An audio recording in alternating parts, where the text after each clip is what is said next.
Hello YouTube. I'll continue telling you stories and incidents about the Soviet Union that have to do with the UFOs and USOs. Some very fascinating stories. The one I'll tell you today took place in 1987, and it is about an object that was discovered and lost in the same year, the so-called Monchegorsk object. So let's start from the beginning. Monchegorsk is a town in the Murmansk Oblast region of Russia, and it is located on the Kola Peninsula, about 145 kilometers south of Murmansk. This highly classified incident took place in 1987, like I said, and it was researched by Russian ufologists, and we have some rather scant information even today. And it became available, I would say, in the early 1990s. That's when I received the initial reports about it. According to Russian journalists and researchers Konstantin Wolf and Valentin Psalomshikov, one former Soviet military pilot, Captain Fedotov, visited Monchegorsk in 1997. He himself had twice personally observed UFOs, but this has nothing to do with this case. When he arrived to Monchegorsk, he was told about a captured UFO captured by the Soviet military. His fellow officers who knew that this unidentified flying object had been transported to one of the military units in the vicinity of the city told him the story, but they didn't know the exact details, and they didn't know the location where the UFO was captured. They had no knowledge of the object's shape and size, but they did know that an explosion destroyed that UFO. Fedotov could not determine the precise date of the object's delivery to Monchegorsk, but in the approximate period when the delivery took place, Mikhail Gorbachev, the then president of the USSR, had actually visited the region, and he was scheduled to visit Severomorsk, but for some reason he changed his itinerary and visited Monchegorsk instead. The Soviet press had nothing logical to say about the purpose of the unexpected visit. Is it possible that the captured object had something to do with it? Back in early 1990s, I was in touch with Yuri Stroganov. He was active, and he was a noted Russian ufologist. And what's important with this case is that Stroganov personally knew a person who was involved with the Monchegorsk object. This was a man who signed a written statement of non-disclosure of the highly classified information, and of course he was a military person. Stroganov did not provide his name, so for our purposes he will be referred to simply as B. This is what Stroganov called him. Stroganov did send me diagrams that were made by B of the Monchegorsk object that he had personally observed. B was silent for 5 years after being demobilized from the Soviet armed forces and witnessing the events that I'll describe below. In early August of 1987, B and 4 other servicemen from the Leningrad military okrug or district were sent on an unusual mission to the military unit in northern Karelia to guard an object of unknown origin and purpose. The object had been recently discovered in the territory of another military unit near Vyborg. It was delivered to the vicinity of Monchegorsk by a military transport airplane, and it was placed in the former fuel depot and put under a cover. The guard detail was given strict orders not to let anyone approach, but the guards had an opportunity to look under the cover more than once. Their commanding officers gave no explanations to the guard detail, but one of the Leningrad servicemen, who, according to B, worked in the Leningrad headquarters, confided in them that the object was actually a UFO. Externally, the object resembled the American space shuttle. Initially, the object's forepart was mistaken for the aircraft's hull or fuselage. The object was estimated to be 14 meters long, 4.5 meters wide, and 2.5 meters high. I also read an account that the object was 13 meters long, and I just want to say it here. The object appeared to possess a smooth, seamless gray tan finish. When touched, the surface seemed to be somewhat rough, as if it was ceramic. B claims that when the guards initially approached the object, each of them experienced pain. There were 3 triangles in the forepart that could only be perceived by their color hues, tints. No exits or entry doors were visible on the object's body. In the rear after body, the object looked somewhat chopped off, and there were neither wheeled undercarriages nor any supports. The bottom part of the body was completely smooth. To prevent it from rolling away, because the surface where it was kept was sloped, the object was placed on logs and railroad ties. About 1 week after the object's arrival, a special commission comprised of senior officers also arrived to that location and at once began to analyze it, the object that was being kept there. Although B did not take any direct part in the investigation and research, he was able to observe from a distance. The officers from the commission tried to enter the object using autogenous welding techniques, but they failed. After that unsuccessful attempt, the object was moved inside the aircraft shelter, a hangar. It was an artificial mound with metal gates. Once the object was inside, the gates were immediately welded shut, and the servicemen from Leningrad were sent back to their unit, all except for one. In early September of 1987, the Leningrad officer who had stayed behind, and he was the only one from the Leningrad group to take part in the actual study or investigation of the strange object, he returned to his unit, and he informed others that the commission was actually able to penetrate part of the fuselage of the strange object.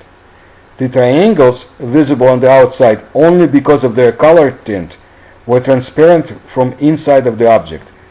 Most likely the area that they entered was a cockpit or a control room. It was definitely not made for adult humans, because 2 officers could barely fit in. Inside the cockpit they found 2 armchairs and what seemed like 2 steering wheels and a control panel, which were located nearby. The control panel looked like a smoothly polished plate. There were no buttons, switches, or devices. They couldn't find any. According to the officer, it took him half an hour to figure out how to put his hands on the object that actually reminded him of a steering wheel. No one risked sitting in the armchairs. The officers then actually attempted to break something off. They succeeded, but only in the stern area. The officers were able to extract several shiny rods, which varied in size from about 20 centimeters to a meter long and were about 6 centimeters thick. The officers who had extracted those rods, they were wearing gloves, and yet traces of thermal burns were found on their hands. The whole incident ended in a bizarre fashion. One lieutenant later arrived in B's military unit from the Okrug's headquarters, and he told B and others that at the end of September the object had unexpectedly disappeared. It disappeared, vanished. Now, allegedly it vanished after the radio engineering equipment and radars had experienced intense and prolonged interference. Stroganov cautioned us to be prudent. The lieutenant's mission might have been to plant disinformation, misinformation, and confuse members of the former Special Guard unit. One episode is hard to explain. How could a 14 meters long object disappear from a guarded shelter, especially during the malfunction of a radio engineering equipment? The military base's personnel had to know about the 1980 guidelines through the Setka program, the famous now top secret Soviet UFO research program. I mentioned it in my books and lectures. The instructions had to do with the so-called anomalous phenomena. Anything unusual that the Soviet military personnel would observe in the sky or in the bodies of water, they had to report about it. Now, as you know, with respect to vigilance, the guidelines were quite specific. And also, what happened to the rest of the commission that had investigated the Monchegorsk object? Stroganov thinks that they had accompanied the object to the Setka secret laboratory. One such laboratory was in the Leningrad area, and also mentioned it in my books. The other one was near Moscow. They had collected quite a lot of information. They had the best of the information that the Soviet armed forces had collected and sent to them. Since my initial investigation of the Monchegorsk object case, I was able to determine that there was actually a helicopter regiment in the village of Glebichevo, not far from Vyborg. And it was a separate guard helicopter regiment, and the mysterious object was located on the rocks near the regiment's territory. It was military unit number 55745. I also found out that Konstantin Wolf, the person that investigated the story with Valentin Psalomshikov, was actually Konstantin Khazanovich, who is a very thorough, professional, and credible Russian UFO researcher and author. Now, the airport that the object was delivered to is Monchegorsk Military Airport. It's about 3 kilometers to the northeast of the town of Monchegorsk. It had a secret code name Surguch in the Soviet times, unless the object was taken from Glebichevo to another location, and that would be the Monchegorsk Air Base, located 13 kilometers northeast of Monchegorsk. And it was a military base from 1962 to 2001 in the Murmansk Oblast. It was home to the Red Banner 174th Guards Fighter Aviation Regiment, flying MiG aircraft. I would say MiG-25s in the 1980s. It also hosted was a reconnaissance regiment for the separate reconnaissance aviation, and they were flying a number of top Soviet aircraft. And the regiments were under the control of the Air Defense Corps of the 10th Air Defense Army of the Soviet Union. Very interesting stuff. But later I found out an account that stated that the mysterious Monchegorsk object was rolled out from the hangar and exploded in view of everyone present, and also caused malfunction of the radio engineering equipment. So I have now 2 confirmations of the explosion. The first one was the account that Captain Fedotov told Psalomshikov and Wolf/Hazanovich. There was an explanation that I would say points to the terrestrial origin of the mysterious object.